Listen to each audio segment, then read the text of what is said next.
ASN dan pegawai BUMN merupakan kelompok yang rentan terhadap paham-paham radikalisme ini. Yang perlu diperkuat bagi anak generasi muda terutama di BUMN atau ASN adalah bagaimana mereka memiliki daya imunitas.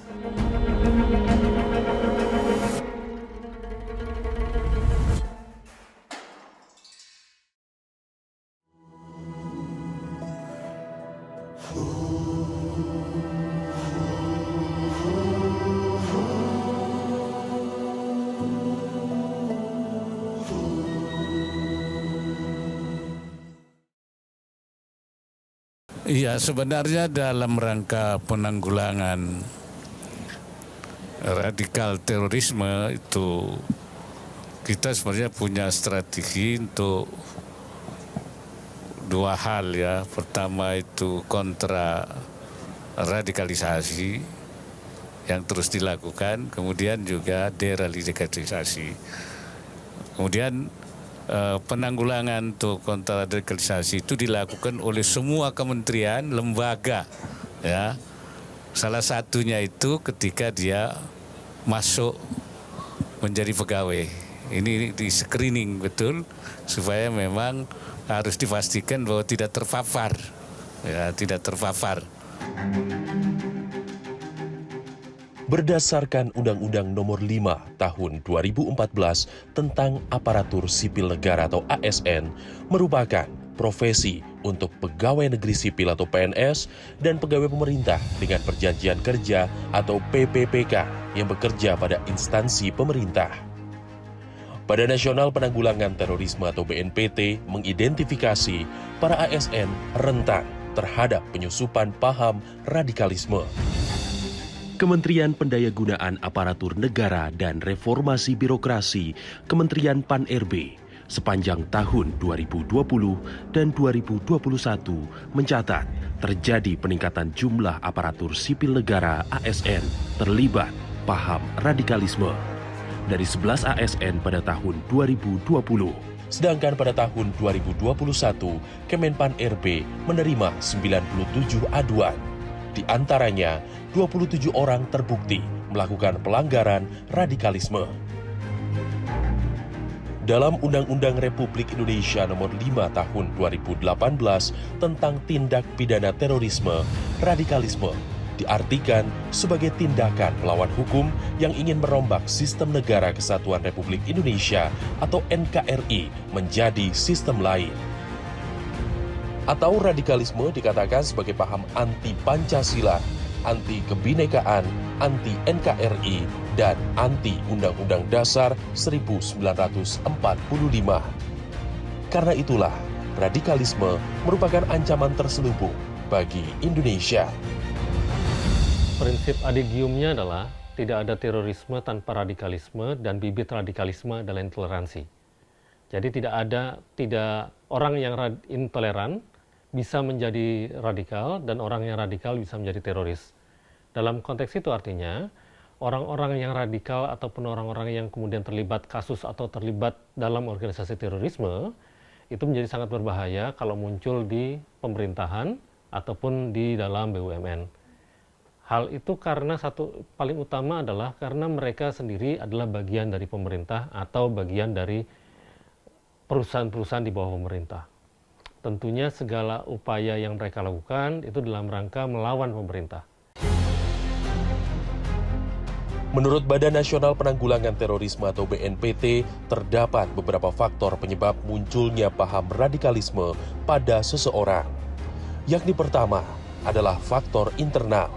Adanya perasaan ketidakadilan terhadap masalah ekonomi, sosial, dan pemerintah.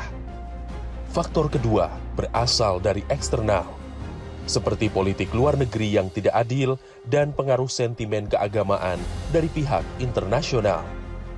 Selanjutnya faktor budaya yang berkaitan dengan pemahaman agama yang dangkal. Faktor ketiga inilah yang menjadi faktor penyebab utama ASN dapat terpapar paham radikalisme. Penafsiran agama yang dangkal dapat memicu dan memotivasi seseorang menjadi radikal. Sedangkan faktor pendidikan dan ekonomi bukan merupakan faktor utama pemicu paham radikalisme pada ASN. Karena saat ini tercatat di Kemenpan RB jumlah ASN pada Desember 2023 mencapai 4.465.768 jiwa. Dengan jenjang pendidikan mayoritas sebesar 73% adalah sarjana, diploma sebesar 14%, dan sisanya sebanyak 13% maksimal lulus sekolah menengah atas. Dengan kelompok usia terdiri dari gen milenial sebesar 52%, kemudian gen X 39%, gen Z 6%, dan baby boomer hanya 3%.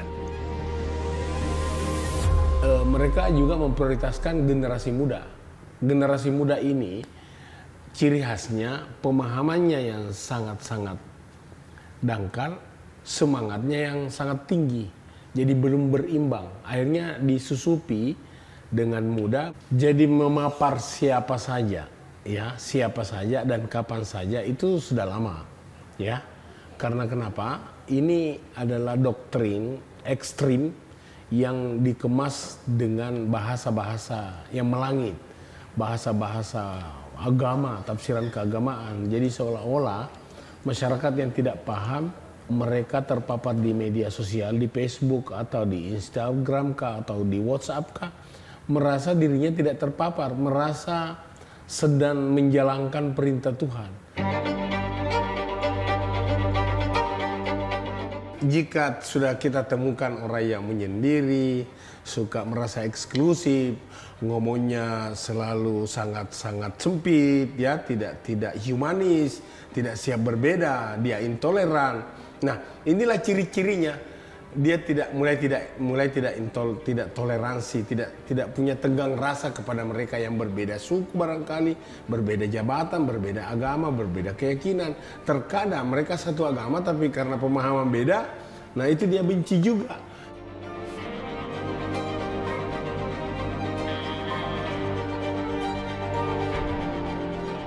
Olehnya itu kita lakukan pencegahan. Mencegahnya itu bagaimana memberikan pencerahan, kita cerdaskan bahwasanya bacaan ini harus hati-hati, harus kita punya standing point. Yang perlu kita besarkan sebenarnya adalah 4 konsensus berbangsa. Kalau kita sudah teguh dengan konstitusi, teguh dengan Pancasila, paham-paham apapun tidak akan merusak generasi muda kita. Pemerintah melakukan berbagai upaya untuk mewujudkan birokrasi dan ASN bebas radikalisme agar para ASN menjadi agen pemerintah yang bersih dan melayani.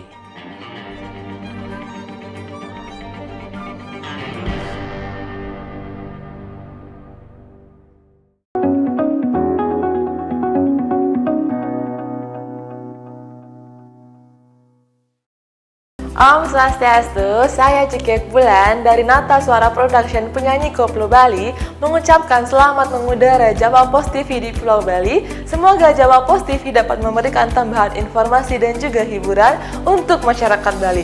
Jaya terus Jawa Post TV Bali. Suksema! The power of dreams.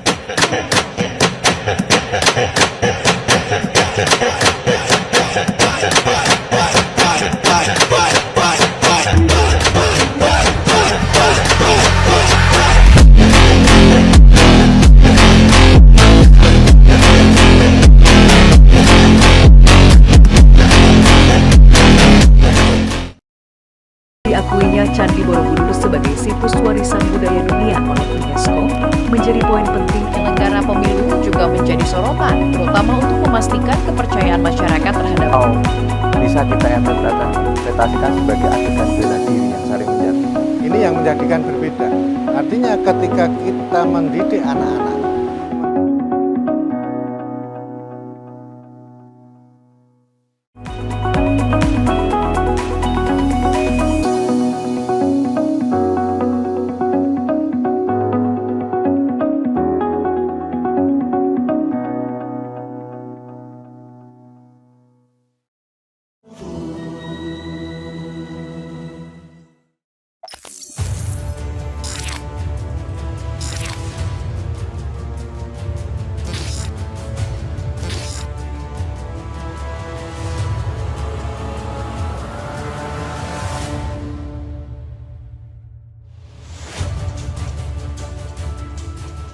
Saat ini, para teroris memiliki strategi utama menyebarkan paham radikalisme untuk menarik sasaran atau merekrut anggota. Mereka tidak lagi menarik simpati dengan cara tatap muka, namun melalui penyebaran konten-konten berbau radikal melalui media daring yang dikemas dengan interaktif.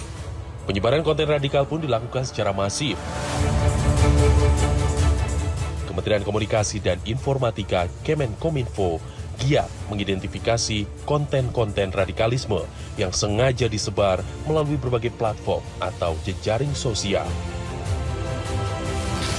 Konten radikal ini seperti jika tidak dikelola hati-hati, terutama di ruang digital, ini akan menimbulkan perpecahan, intoleransi, kekerasan hingga ekstremisme dan terorisme. Ini menurut BNPT di tahun 2023. Konten radikalisme biasanya ingin mempengaruhi masyarakat, terutama ingin mengganti ideologi Pancasila. Nah, ASN dan pegawai BUMN merupakan kelompok yang rentan terhadap paham-paham radikalisme ini, yang tentu harus kita luruskan bahwa sejarah kebangsaan kita, sejarah negara kita ini memang sejarah yang penuh dengan keberagaman, pluralisme, etnis, suku bangsa, kondisi geografis kita yang beragam.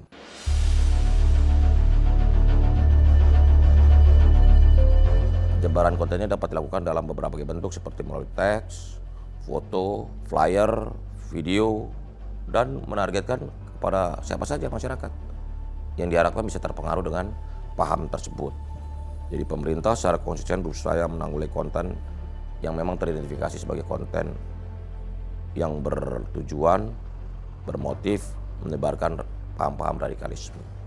Kementerian Kominfo sejak 17 Juli 2023 hingga 21 Maret 2024 telah melakukan pemutusan akses terhadap situs dan atau takedown ke sebanyak 5.731 konten yang mengandung ekstremisme, radikalisme, dan terorisme di berbagai platform digital.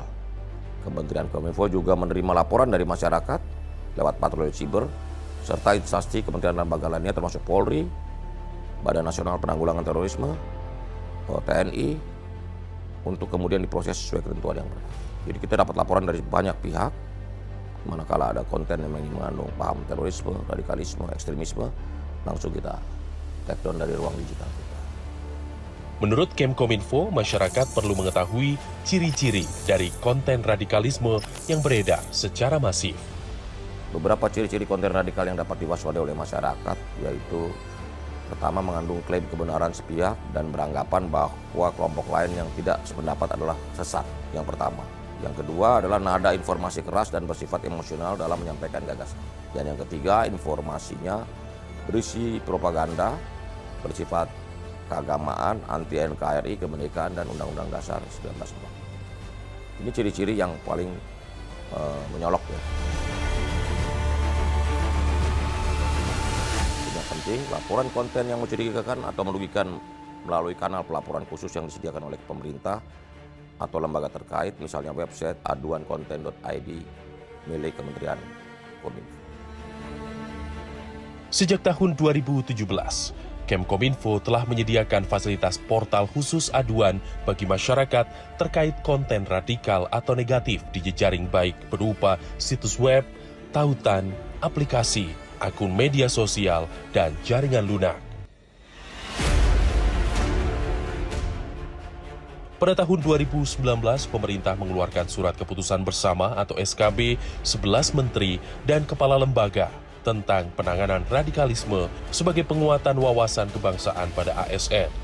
Hal ini bertujuan mencegah dan menindak paham radikalisme pada ASN. Pada tahun yang sama, pemerintah juga meluncurkan portal aduan ASN sebagai tindak lanjut SKB 11 Menteri dan Kepala Lembaga. Portal ini merupakan sistem aduan atas pelanggaran ASN yang mengandung unsur ujaran kebencian dan terbuka bagi masyarakat untuk mengadukan ASN yang terpapar paham radikalisme. Kementerian Komunikasi dan Informatika Kemkominfo sebagai pihak yang menyediakan sarana aduan atau portal, masyarakat mengadukan ke portal aduan ASN yang disertai dengan bukti. Kemudian Kemkominfo meneruskan ke kementerian dan lembaga terkait. Selanjutnya pada September tahun 2020, portal aduan ASN diganti dengan aplikasi ASN non-radikal sebagai wadah penyelesaian kasus ASN terpapar radikalisme oleh PPK secara elektronik. Sejak mungkin tahun 2019 ya, atau 18, atau sejak SKB 11 Menteri dan Kelembagaan itu saya kira sudah mulai agak tiarap ya. Artinya ASN sudah tidak begitu leluasa mengekspresikan aspek paham radikalisme ke publik lewat medsos dan sebagainya. Karena jelas sudah dimonitor, sudah diawasin, dan hukumannya jelas keras ya, bahwa dia akan dipecat secara tidak hormat. Pada tahun 2021, pemerintah mengeluarkan surat edaran bersama Menteri Pan-RB dan Kepala Badan Kepegawaian Negara mengenai larangan bagi ASN berafiliasi atau mendukung organisasi terlarang atau organisasi kemasyarakatan yang dicabut status badan hukumnya. Langkah lain yang dilakukan pemerintah adalah memperketat proses rekrutmen dan seleksi calon pegawai negeri sipil atau CPNS agar tidak menganut paham radikalisme. Saat ini seleksi CPNS terdiri dari 2 tahapan, yakni seleksi kompetensi dasar atau SKD dan seleksi kompetensi bidang atau SKB. Pada tes SKD terdapat materi tes wawasan kebangsaan untuk menilai tingkat radikalisme seseorang dan melihat keteguhan terhadap NKRI, Pancasila, dan Undang-Undang Dasar 1945. Kemudian banyak sekali usulan supaya untuk mendeteksi adanya calon ASN ini terpapar radikalisme dan lain-lain, maka tahun kemarin dan tahun ini jumlah soal kita 110. Nah, 10 soal itu telah dirumuskan oleh berbagai pakar untuk mendeteksi terkait dengan soal radikalisme. Tapi yang menarik adalah mandat dari Mensesnek kemarin, dari Istana, bagaimana soal ini tidak hanya mampu menseleksi ASN yang pintar saja, tapi bagaimana dia segera adaptif, kemudian mereka juga punya motivasi belajar tinggi, sehingga mereka ke depan bisa lebih tangguh, tetapi juga mereka talenta digitalnya memang kuat di situ. Dan patriotis kira-kira itu. Pemerintah melakukan berbagai upaya untuk memaksimalkan pencegahan dan penanganan masuknya paham radikalisme ke dalam kementerian, institusi, dan lembaga negara yang dapat mempengaruhi para ASN menjadi sosok intoleran dan radikal. Salah satunya melalui penanaman nilai dasar ASN berakhlak sebagai budaya kerja ASN.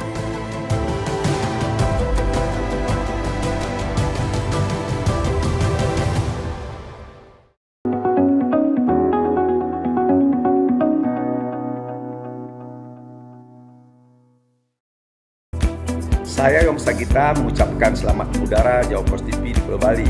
Semoga Jawa Post TV dapat memberikan tambahan informasi dan hiburan untuk masyarakat Bali. Jaya terus Jawa Post TV. The power of dreams.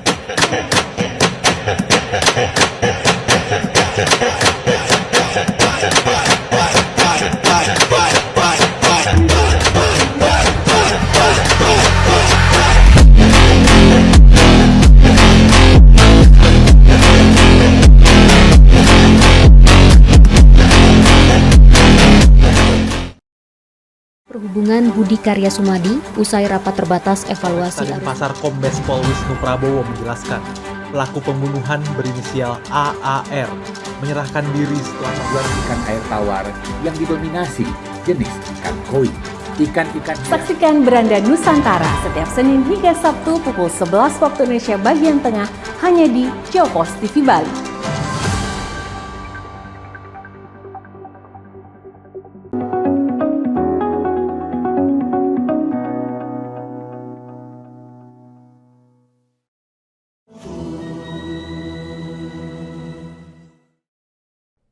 Dan dengan mengucap Bismillahirrahmanirrahim, saya luncurkan core values ASN berakhlak dan employer branding ASN bangga melayani bangsa. Terima kasih. Wassalamualaikum warahmatullahi wabarakatuh.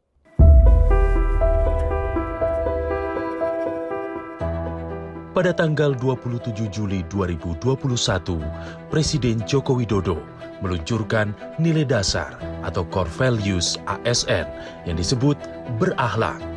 Core values ini merupakan fondasi baru bagi para aparatur sipil negara yang berasal dari Undang-Undang ASN Nomor 5 Tahun 2014 Pasal 4 yang memuat 15 nilai dasar prinsip profesi ASN.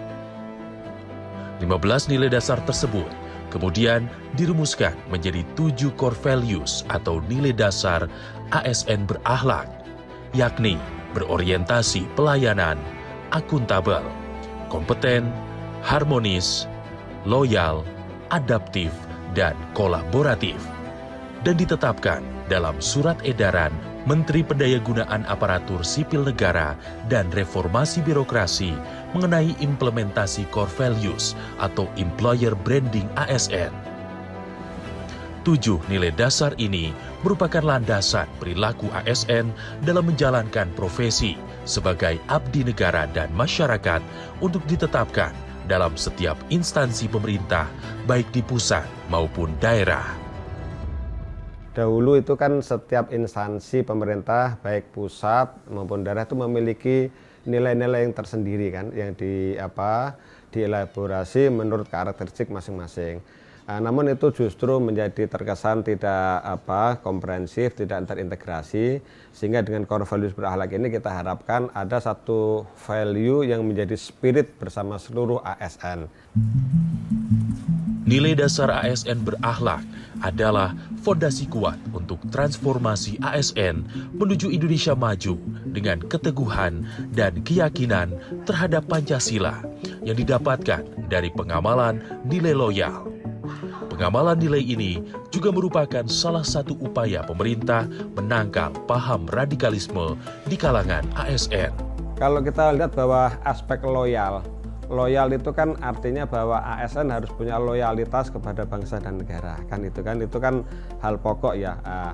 Loyalitas terhadap Pancasila, Undang-Undang Dasar 45, dan itu akan tercermin dalam kehidupan perilaku kerja dan juga perilaku dalam kehidupan bermasyarakat. Ini memang terus kita monitor, makanya dalam setiap pengisian dan penempatan jabatan itu aspek kompetensi sosial-kultural itu menjadi salah satu pertimbangan penting. Karena apa? Karena akan kita lihat apakah ASN itu mampu untuk hidup bersosial kemasyarakatan dengan baik atau justru dikhawatirkan ada paham-paham yang mungkin cenderung intoleran atau radikal dan sebagainya. Justru dengan lingkungan sosial yang semakin luas di masyarakat, ASN bisa menjadi pelopor, ASN bisa menjadi teladan dan membangkitkan spirit tentang keindonesiaan, tentang nasionalisme, tentang nilai-nilai Pancasila menjadi bagian dari spirit yang digelorkan di lingkungan masyarakat. Itulah salah satu tugas. Karena apa? Karena ASN itu kan juga di samping tugasnya memberikan pelayanan publik, ASN harus ingat bahwa fungsi ASN juga menjadi perekat pemersatu bangsa. Inilah yang harus selalu ditanamkan kepada seluruh ASN dimanapun dia bertugas. Melalui sinergi lintas kementerian dan lembaga negara, pemerintah membentuk tim penggerak budaya kerja ASN dan memetakan pada tahun 2022 fokus kepada upaya sosialisasi dan internalisasi budaya. Pada tahun 2023 fokus pada tahapan aktivasi dan pada tahun 2024 budaya ASN berakhlak telah masuk pada tahapan penguatan.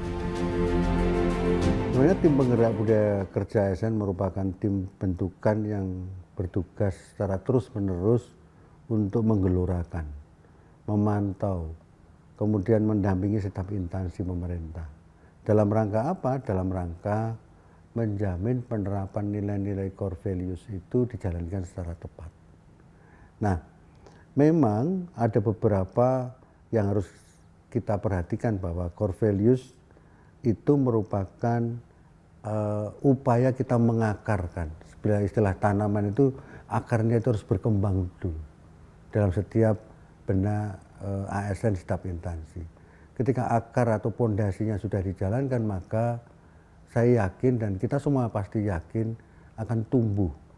Tumbuh dalam arti apa? Tumbuh dalam arti setiap aktivitas dalam melaksanakan upaya-upaya pelayanan pada masyarakat, merumuskan sebuah kebijakan maupun aktivitas ASN yang lain itu juga akan menerapkan budaya berakhlak. ASN ini sebenarnya harus dimulai dari tadi tanggung jawab dia sebagai ASN itu yang besar terhadap negara ini apa. Itu loyal, itu dia harus ejawantahkan bagaimana dia menempatkan posisi bangsa dan negara itu di atas segala-galanya. Bahkan kepentingan pribadi pun harus ditinggalkan. Banyak contoh kasus. Bayangkan banyak ASN-ASN yang luar biasa hebat-hebat. Contoh diplomat yang membela negara kita di kancah internasional. Ini juga menjadi bagian yang contoh konkret bagaimana loyalitas itu dipertahankan. Yang kedua, bagaimana petugas-petugas di lapangan, terutama petugas-petugas di imigrasi misalkan. Dia mempertahankan kedaulatan negara. Seperti misalkan juga di perbatasan, banyak ASN-ASN kita yang mempertahankan kedaulatan untuk kepentingan bangsa dan negara. Ini salah satu contohnya. Kemudian ada beberapa contoh yang lain, misalnya berorientasi pelayanan. Itu menjadi bagian yang harus dijiwai setiap hari bahwa kerjaan kita ini adalah memuaskan masyarakat itu. Masyarakatnya beragam, karakteristiknya berbeda, maka kita harus bisa menyesuaikan. Kinerja ASN menjadi isu strategis dalam pelayanan yang berpengaruh terhadap tingkat kepercayaan masyarakat terhadap pemerintah. Nilai ASN berakhlak juga merupakan aspek utama penguatan reformasi birokrasi, dan salah satu wujud keberhasilan reformasi birokrasi adalah terbebasnya ASN dari paham radikalisme. Karena artinya, nilai ASN berakhlak telah berhasil menjadi budaya kerja ASN dalam menjalankan profesinya sebagai abdi negara dan masyarakat dengan menjaga keutuhan NKRI.